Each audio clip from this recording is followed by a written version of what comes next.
Hello, welcome to Romero Threads on YouTube, where it's all about embroidery. Welcome to episode number 7 of 2024. Today's topic is on small text on hats. So you can see here the black lettering. That's all 5 millimeters. And today I have a list of everything you got to look out for when digitizing for hats and specifically for small text. And on top of learning all this good information, we're also going to put my Ricoma and my new Tajima toe to toe together, and we're going to kind of analyze and compare both stitch outs. So I'm super excited about today's episode. There's a lot of lessons learned, a lot of information to go over with because when we're talking about small embroidery, once we start going into the deep end of embroidery, now the rules are getting a little bit more tighter, a little bit more stricter. We can't break as many rules as we can just with normal embroidery. So today, when we dive deep, I'm going to go over all the small little rules that we might break and some rules that we cannot break. All right. Because small text embroidery, specifically on hats, this is where every little small mistake, it gets amplified. Like everything gets times 100. Now, today's class is not live, and that is because I am currently on duty at work. This week, Monday, I'm actually working. So today, what makes today's class extra special, of course, we're going to talk about the theory.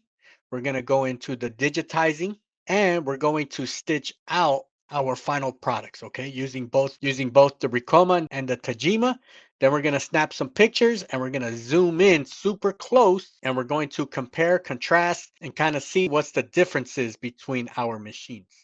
And of course, I do have free downloads. So today's file, so this file here, if you want to follow along, if you want to be brave and try to stitch out this hat, super easy, super straightforward. I do have a free download link in the description, so make sure you check that out. Before we get started, I do want to make some quick announcements. Announcement number 1, we got the Mighty Hoops free shipping promo code. I got the link down in the description. Check that out. Promo code Romero. And you can also call. I know sometimes you might have questions regarding compatibility of certain machines. Make sure you give them a call if you have any questions. They are super helpful, super professional, and they can answer any of your questions regarding Mighty Hoops. And also make sure you check out Candle Thread. I got the link in the description. Super popular thread right now. What I like about Candle Thread is this super nice shine that it has. Like it has a specific shine. It definitely gives it a nice extra bold look. All right, so make sure you check it out. They have color matches, so whatever color you use with your specific brand, okay, you could just type up the number and it'll tell you the equivalent matching number for your thread. All right, super easy to use and definitely a super popular thread that's out right now. So let's get started with today's topic, that is small text on hats. And I do have a list here. Let me pull it up. All right, so I got my notes here. And really, when we're talking about small text embroidery, okay, a lot of times it's overwhelming because there's so many rules. It's like embroidery is already difficult as it is. Now you throw in like 20 or 30 more rules, okay, and it just gets more and more complicated. But I kind of have a way to break it down to make it a little easier. And here, okay, with this chart right here, this is going to be our guide to make sure we kind of go over our checklist. We're covering all the small details that we overlook. One of the big ones here that I do want to talk about on my list is number 8. When we get to number 8 on this list, that's the big one right here. All right. This is one that it took me a while to figure this one out because there are settings that are hiding. Okay. There's certain settings that are hiding in certain areas. And depending what software you have, we got to make sure we know where this piece of setting is at. Now, I know a lot of us, right? Even me included, I send out files to get digitized also. Sometimes there's not enough time in the day to digitize everything. Sometimes we need the professionals, the external help to help us. So, of course, it's always important to have digitizing software because sometimes, believe it or not, your digitizer might forget some of these small little details, and you might start trying to blame your machine. You might start trying to blame something else, your garment, your stabilizer, okay? But sometimes it might just be a little small detail in the settings. So I do want to talk about little small things that we gotta look out for. Number one here on this list, okay? They're not really in any order. Of course, when I write my notes, I'm just like a mad scientist. I'm like writing everything that's in my brain. I'm writing it down. Of course, these numbers can get interchanged. All right. But the first one here, okay, use specialty keyboard fonts. Okay.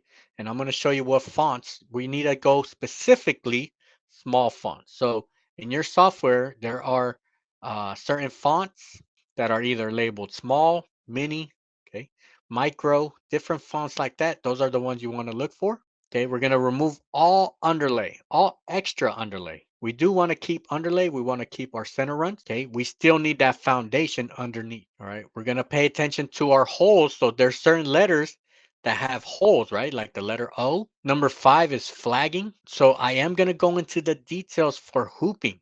Okay, so a lot of time with hats, you don't see the small little details of hooping, but flagging, that is like our biggest enemy, because once we start flagging, we're going to start losing registration, and it's pretty much game over after that.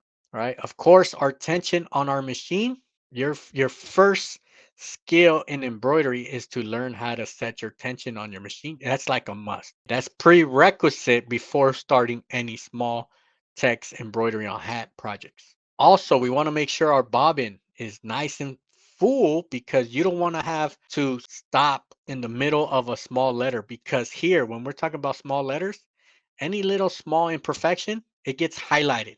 Okay, it shows big time. It's obvious when something didn't go right in certain areas. So if you run out of bobbin, okay, you're gonna probably have to go back a couple stitches. We might have unnecessary overlaps. Definitely don't want to lose bobbin.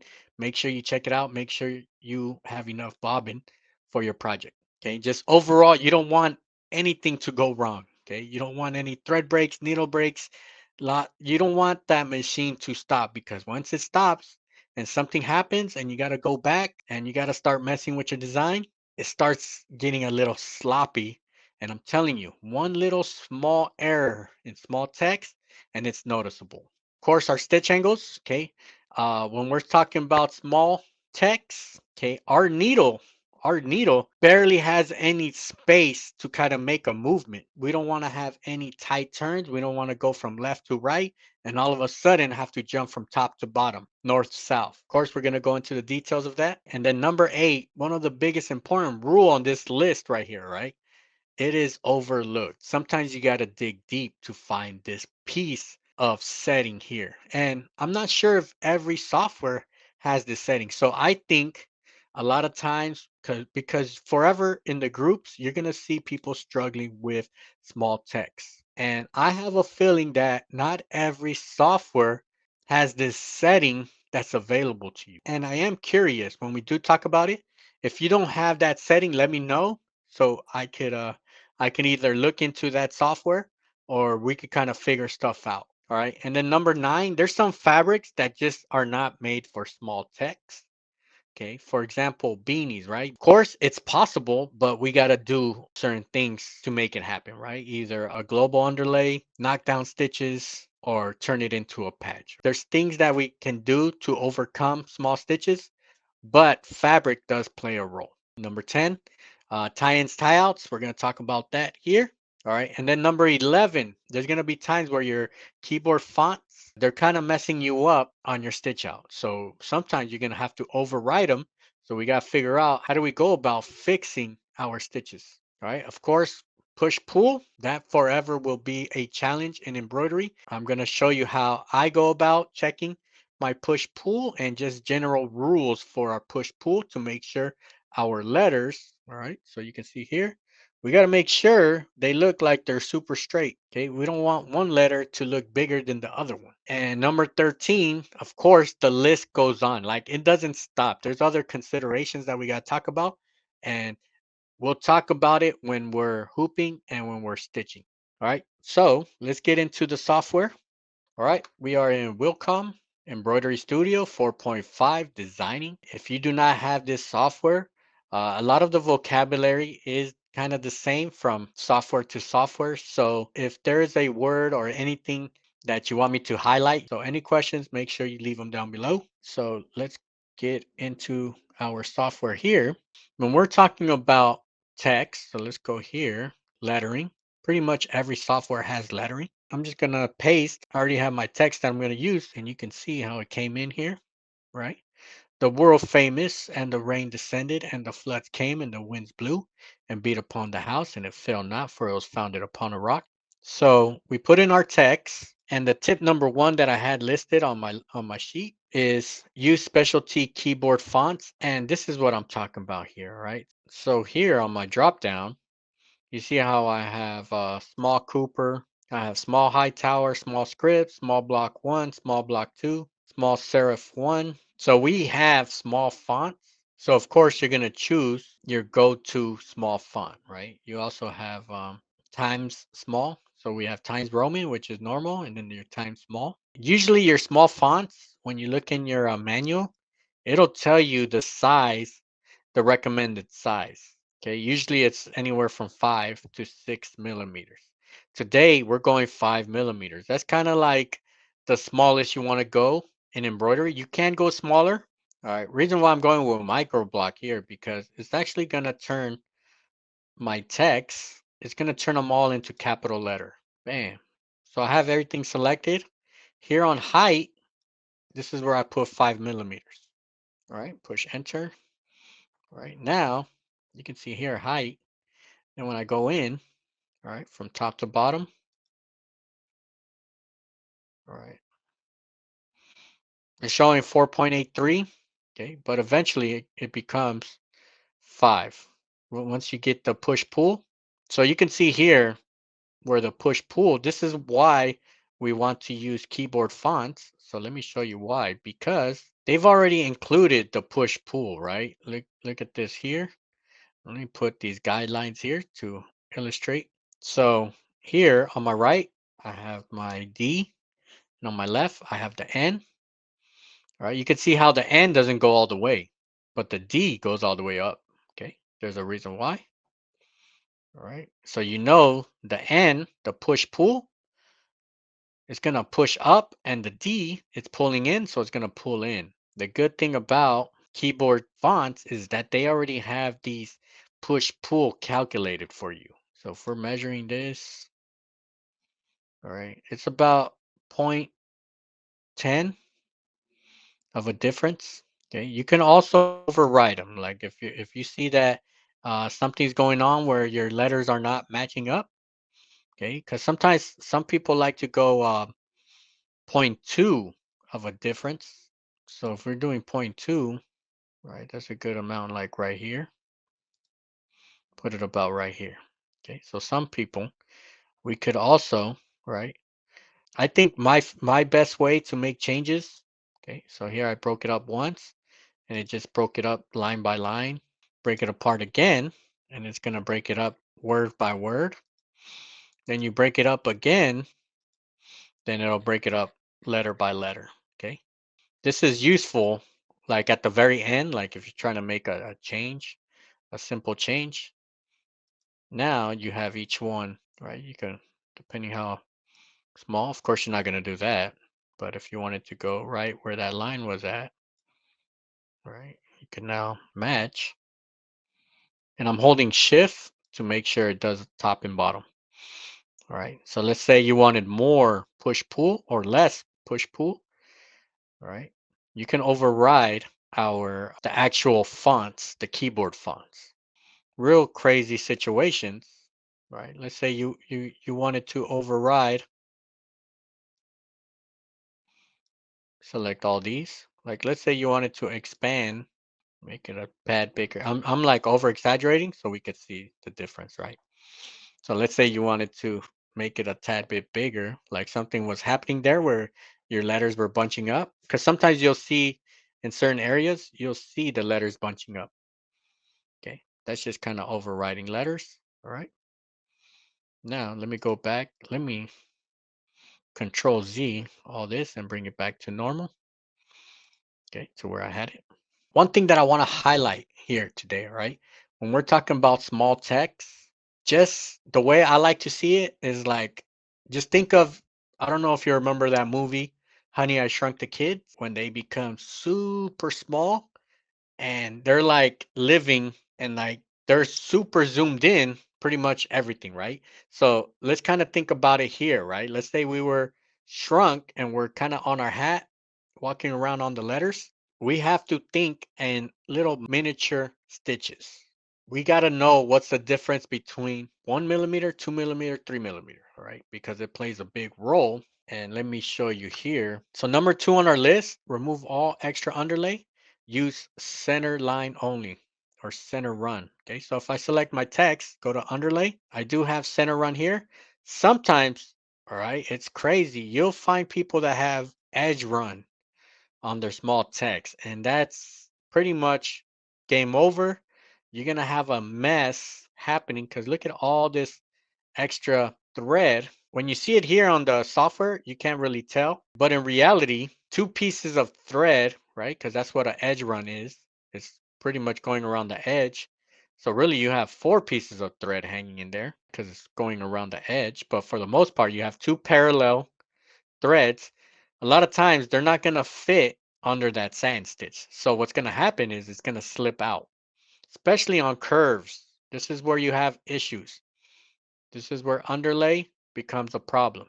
One big thing here, okay, this was the setting that I told you about, and this one was the number 8 where I talked about tying up jump stitches and underlay. If I put my dots here, you can see, let's check out this letter D, put it back to a center run. Each dot here, I'm zooming in like super close. You can see this dot right here. This is a needle where the needle comes in on my underlay. Okay. It goes into the next one, next one, next one. All right. Here, if we measure it, you can see my setting, it's at 2.2 millimeters. All right. That's too long. All right. That's too long. So if I'm going here to here, right here is it's close to a 2. But what's going to happen when it starts making this turn, potentially they become too long because we know thread cannot make a perfect circle. It has to make a bunch of straight lines. But if they're too long, it's going to start slipping out of out of our sand stitch. So what we got to do, this length, we got to change it to a 1.5. And you're going to see how it tightens up. So let me zoom in here. We'll change that to a 1.5. All right. So it barely made any changes, but there was changes made. Okay, so I added like 200 stitches on my whole design here. Just that one here, first underlay, 1.5. All right, that's just gonna tighten up my underlay down below. So that's one change there. And then another one, I'm gonna come here to connectors. It says the jump. When I'm jumping, okay, if I have any jumps, it's gonna jump at 7 millimeters. That's way too long. Like that thread is gonna hang out. So I want to change it also 1.5 and inside object and also after object 1.5. It mostly does it on the inside. All right, that's what that's gonna do when I make my jumps. Right, you can see like from here to here, it calculated it. It's gonna make it at 1.5. Okay, at 1.5, your threads are tight and our thread is not going to be like slipping out all over the place because that's what we got to worry about is our under thread slipping out where our sand stitch cannot cover it. All right, I know we've all seen it, especially on rounded like D's and B's. That's where you see it a lot, like on B's. If you get any thread that slips out from the bottom, it's going to be noticeable and you pretty much lost your B. Okay, so we got to protect these holes right here by not allowing any of our underlay or any of our runs to slip out. Okay, once it slips out, that sand stitch can't cover it no more. Right, we lose our letter. And of course, we've seen it in the A, right? The A's are like the big one because this one could close up real easy. And number 7 on our list, where I wrote down stitch angle parallel, avoid tight turns. That's why these fonts, especially these block fonts, are made for small fonts. With super fancy fonts, Okay, it's gonna be hard to go down this size. We're gonna have to go around. All right, number 10 here. Number 10 was focus on tie-ins, tie-outs.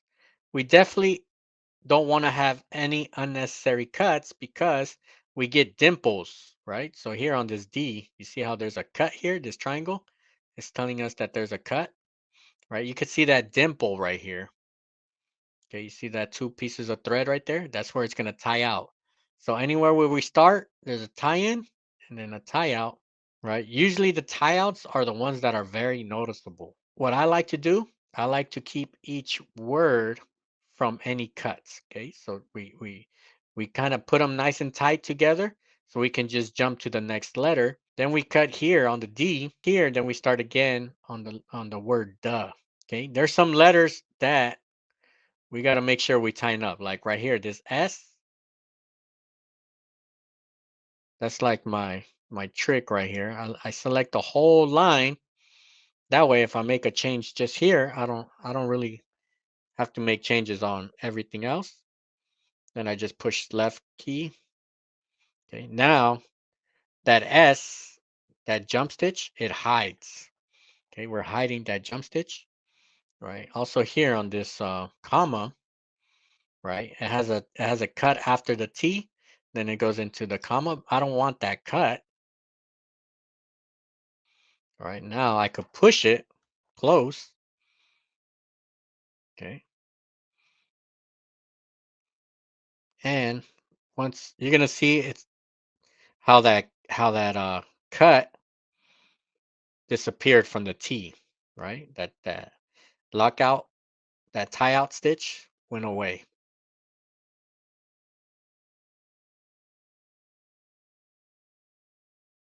And there's a specific size that I want to do it on. Okay. I want to go 5 inches across. So let me show you here. 5 inches across. And then we could go about 2.5 from top to bottom. So in that case, when I finally adjusted my fonts or my word, so you can see here, this is the final one that I made. I measured it and it is at exactly 5.077. Some of the settings that I had here, right? You can see justification. It's centered justified. Okay, I'm using micro block font. My size is at 5 millimeters. Right, that's really the only settings I have here. Fills, right? This is a good one here. So I am using auto spacing. Sometimes with auto spacing, this is where it's a good one.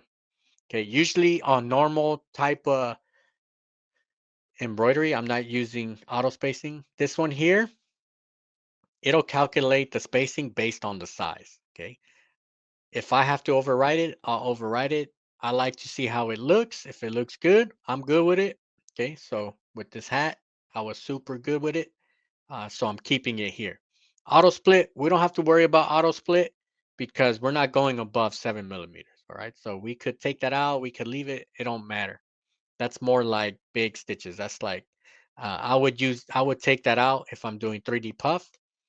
Okay, right here, we're not worried about that. Underlay, so once again, center run, length 1.5.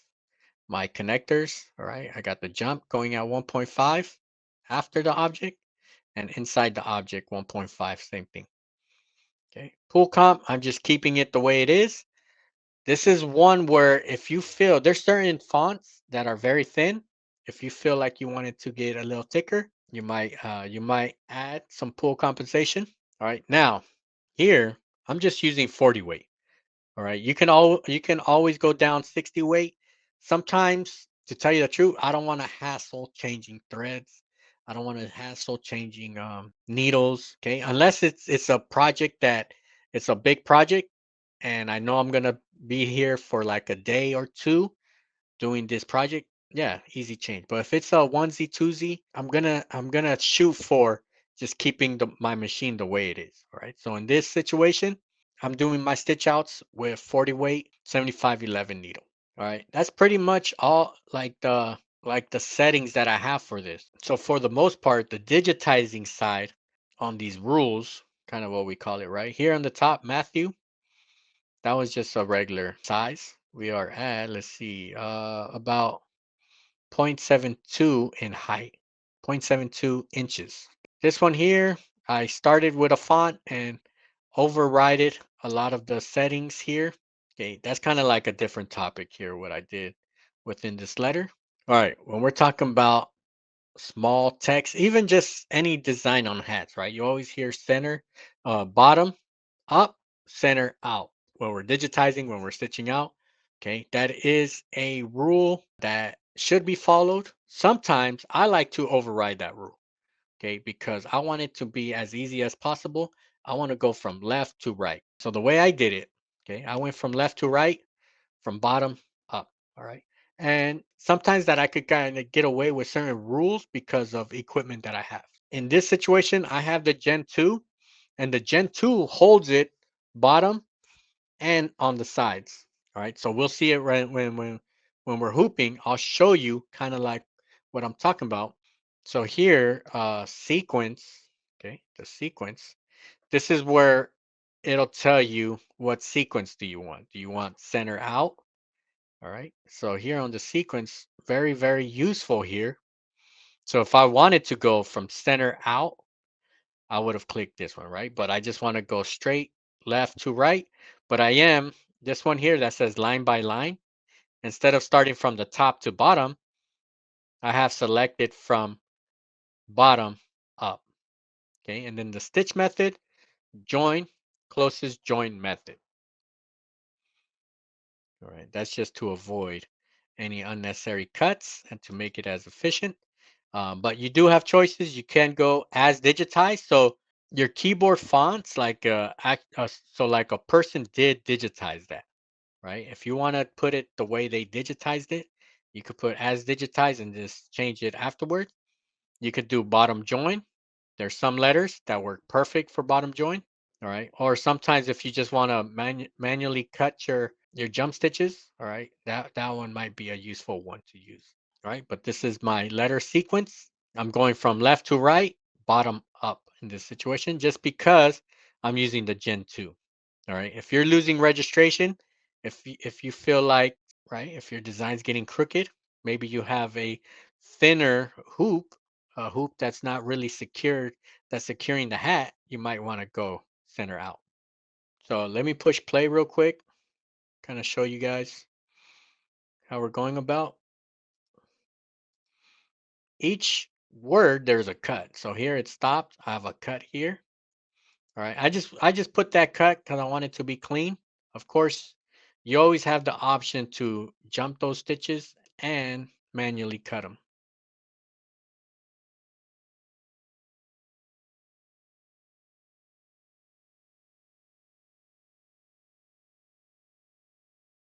Now, of course, the most important part is to actually stitch it out. So let's go ahead. Let's stitch it out. We're going to stitch it out on a Ricoma, and we're going to stitch it out on Tajima, and then we'll compare and contrast. All right. Let's roll. So this part here, of course, the hooping, we already know how important this part is. And let me show you why I like to use these Gen 2s. All right, let's zoom in a tad bit. You can see my teeth right here. But when we lock this down, this literally bites into the hat. And then these teeth here, this is what really locks everything down. So you can see here, these are like straight sharp teeth right here. Right, look at this. We got 1, 2, 3, 4, and this is gonna hold the side of the hat. So you can see when I lock this in, all right, it's nice and tight and secured. Not only on this side, but also here on this side, we got the same teeth also. So from left and right and bottom, all right, we literally have a lockdown on our hat. And the reason why that's so important, because when we're stitching with these small stitches, everything is magnified times 100 with zero flagging and zero loss of registration. I'm just trying to give you an up close view how it looks when it's kind of clamped down. So now let's put it in action and let's hoop our hat. All right, I'm super zoomed in here. Fold this in half, make my center mark. And there's like little, and there's some small tabs down here. All right, it does have some teeth mark up here. You could kind of push it in. right? It's not necessary, but that just holds it down even stronger down here. All right, so we got the teeth here. This is the 3-ounce 4x12 tearaway from AllStitch. Super useful. All right, got my hat here. And of course, got the Flex Fit 110. All right, super high quality hats. This is the adjustable, the hook and loop. All right, bam, look at this, look at the inside. Okay, look at this. It's like neatly branded. So really the magic of the Gen 2, you can see this lever here. This part is connected to the back of the cap. So when I pull it down, look at that, it just tightens up right here, right? So it's not going anywhere. All right, sometimes when I'm hooping hats, I feel like I'm cheating because I have like all these little small advantages when I'm hooping hats. When I hoop this hat, all right, so now teeth number 1 here, all right, starting to tighten up. Okay, teeth number 2, the main one, I want to make sure that's inside the brim, right? And I'm still putting pressure down on the bottom, so this ain't moving. Like I could literally push it and it's not going anywhere. So we're nice and secured. Okay, nice and flat. And here on the back side is where you can see where these sharp teeth right here. All right, we are locked in. Look at that.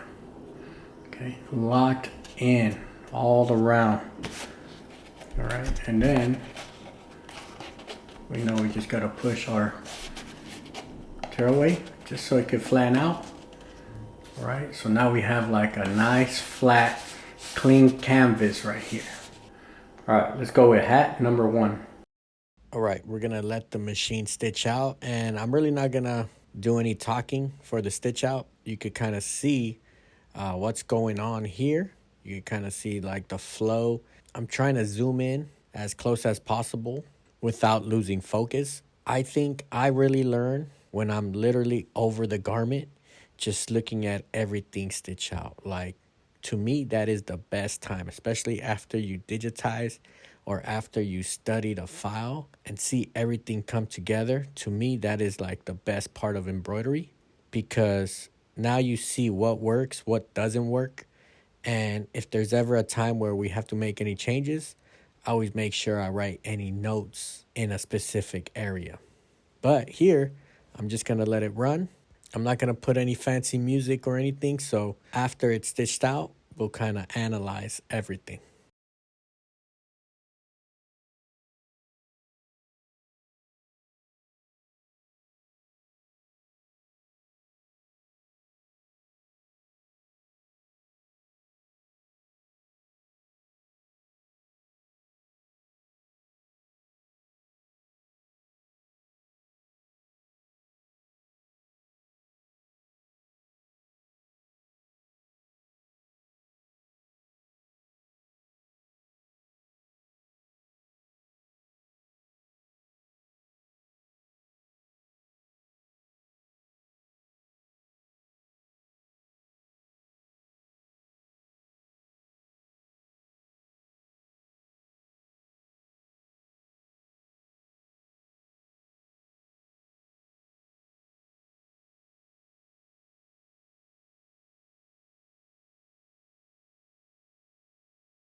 All right, now we're off the machine, and here I'm just gonna clean it up. Like if you ever have a loose thread, I'm gonna use the snag nabbit, and this one here is super useful. Usually in a project like this, you'll have one or two threads that are kind of sticking out. So that was an easy fix right there. So you could see here, we are super zoomed in right here, right? So I'm gonna take some time and kind of show you at different angles. All right, this is on the Ricoma, and really what I'm focused here is just making sure all the text are at the same height and everything looks super sharp and clean. And just remember, we are literally like inches away from this hat, okay? So we are super zoomed in right here.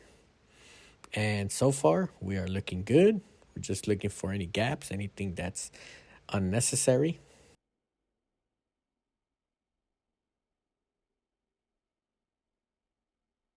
Okay, before I set up the second one, I just want to show you one thing here. Here on the band, you can see that you can also flip it completely, and that way you don't get any bunching here on the sides, okay? So sometimes you might get some bunching here, okay? But if you flip it inside out, all right, it just makes everything kind of run a little smoother. And here you can see, nice flat base here.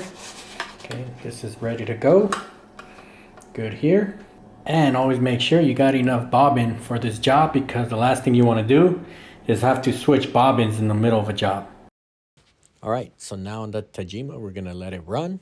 And same thing, I'm not really gonna do any talking over it. You could kind of see it stitch out. To me, this is kind of like art, looking at this stitch out. All right, so let's continue stitching.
All right, look at this. I haven't even touched it yet, so far I don't see anything that I have to clean up.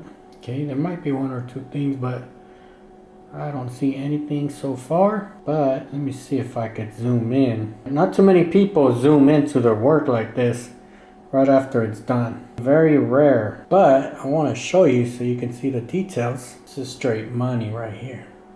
So what I want to do, I want to take pictures of both hats, kind of compare them, but so far both are looking real good. All right, let's check out the pictures. Right. So right here we are side by side, and really both hats look super super clean. Okay. This is we're kind of like right in front of the hat, right? Of course, in real life, somebody would take like 2 3 steps back and see the hat. All right. But we do have a good comparison. I think they're pretty similar, right? There are little small little details where you could kind of see the differences. We have the Ricoma on the left and we have the Tajima on the right. Okay. What I always say, my logic, my level of thinking is always if there's something that needs to be changed, we can always change it either in the software or adjust our embroider machine. Okay. There are things that we can do in the embroider machine. We could change needles, we can change needle size, we can change thread size. There's always things to compensate if there's something's not looking good. All right. But for the most part, this is looking super clean. Both are looking super clean. Let me know what you notice. I do want to get your opinion. Let me know what you see. So for today's video, I do have the free download. I have this one here. I challenge you to stitch it out, see how yours comes out. One thing that I do wanna, I almost forgot this super important one. That's why number 13 was other variables to consider because there's always more and more stuff that we got to think about, right? One thing that I kind of didn't talk about too much was the speed of the machine. You got to slow it down. Okay, I think I did mention it earlier, but you do want to slow down your machine. Make sure you give it time to make those little small stitches. All right, if you put it on full blast speed, all right, it's not gonna have time to move from one little small space to the next one. All right, so take your time. This here, small text embroidery, all right. Now you're in the deep end. We got to slow it down a bit. All right. This is fine tuning. This is fine tune embroidery. We got to take our time. I want to thank everybody for stopping by. If you have any questions, any comments, I'll see you on the next one. Till next week. Peace out, everybody.